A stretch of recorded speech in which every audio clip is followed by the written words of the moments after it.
Salam, bu videomda sizə informatika 10-cu sinif dərslikdən web proqramlaşdırma bölməsinə, yəni fəsilinə aid ilkin yoxlama testlərinin izahını təqdim edəcəyim.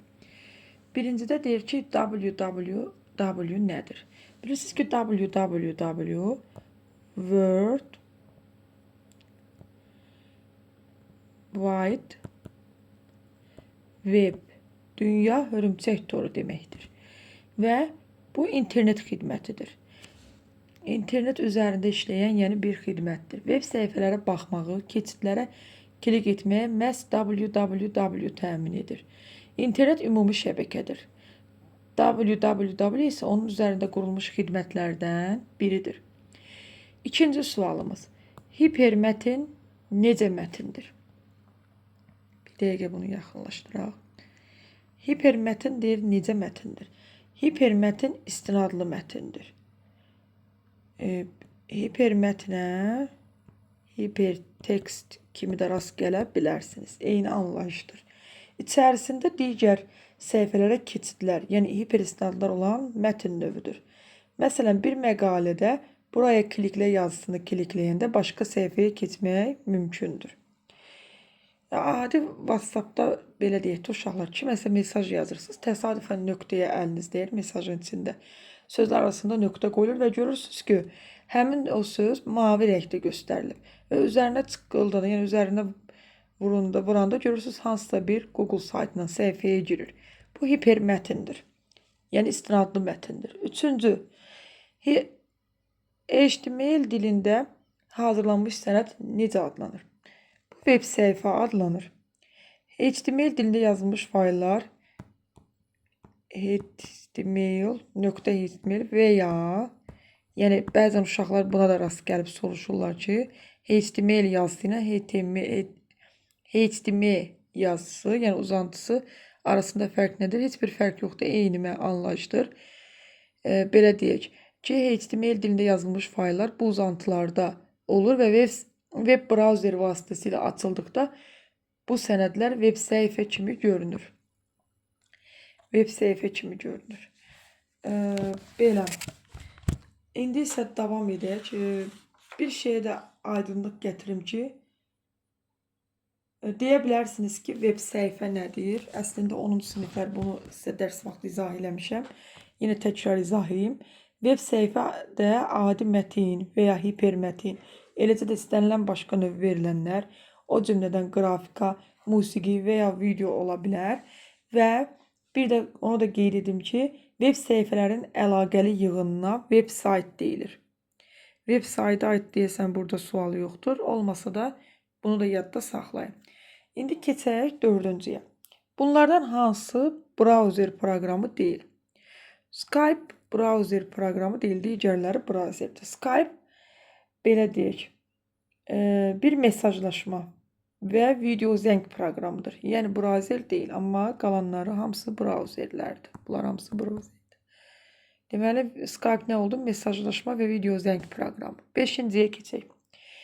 Bir-biri ilə əlaqəli web səhifələrin yığınına nə deyilir? Hə, bayaq dedim, bəlkə yoxdur, var imiş. Sayt. Bayaq izah eləmişdim bunu sizə. Web sayt adlanır. Bir sayt bir neçə web səhifədən ibarət olur. Məsələn, ana səhifə haqqımızda əlaqə və s. hamısı bir sayta aiddir. 6-cıda HTML-in yaradıcısı kimdir? HTML-in yaradıcısı Tim Berners-Lidir. Tim Berners-Li HTML dilini yaradıb və W konseptini də təklif edib. O müasir web dünyasının ən əsas qurucularındandır. Burada bəzən uşaqlar düzdür cavab kimi verilməyib, yəni variantlar yoxdur. Bəzən bu testin variantlarında Ted Nelson cavab olur. Yadınızda saxlayın. Ted Nelson, yəni qarışdırmayın. HTML-i Tim Berners-Lidir. Ted Nelson isə hipermətin terminini ilk dəfə yəni işlədib 1969-cu ildə. Hə, yəni ki, hipermətin termini Ted Nelsona, HTML isə Tim Berners-Liyə aiddir. Bunları bir-biri ilə qətiyyən qarışdırmayın. Testlərdə bunların adı eyni çəkilir və uşaqlar bəzən qarışdırırlar. 7-də HTML dilində göstəriş necə adlanır? Göstəriş tag adlanır. Taglər. Taglər məsələn, bax bunlar tagdir. Yadınıza düşsün. A tagdir. Hətta bu H1, H2, H3 tagləri var ki, burada bir şey uşaqlar qarışdırır. Bunu da xüsusilə qeyd edəcəyəm. Nəyə qarışdırırlar?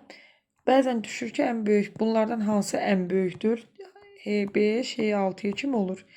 Və bəzən suallara düşür ki, bunlardan hansı ən böyükdür? Uşaqlar bunu götürürlər. 6-nın böyüklüyünə görə. Bu yanlışdır, tərsinədir. Əksinə, burada ən böyüyü H1-dir. Yəni, bu testlərə düşəndə yadınızda saxlayın. Keçək, bunlar taglərdir. Hamısı tagə aid nümunələrdir. Sonra mətnin necə göstəriləcəyini təyin edən taglərdir. Yəni, tag mətnin necə göstəriləcəyini təyin edir. 8-də hansı qısaltma internet resurslarının rəsmi ünvanını bildirir? URL. Baxın, bu URL. Bunun belə tam yazılış forması.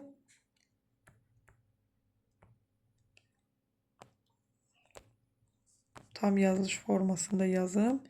Testdə bu cür düşəndə də görün, bu tam yazılış formasıdır. Web ünvan deməkdir. Web ünvan. Bir dənə URL ünvanına nümunə göstərim sizə. Məsələn, tutaq ki, baxın, bu şəkildə ola bilər. www.google.com. Bu bir URL ünvanıdır. Bəli. İndi isə davam edək. Çalışıram testləri sizin üçün ətraflı izah edeyim. Və kimlərə ki, bunu ev tapşırığı kimi vermişəm, yəni hansı sinifdə, onların hamısını ev tapşırığı kimi vermişəm. Yazdıqlarını yoxlaya bilərlər. 9-da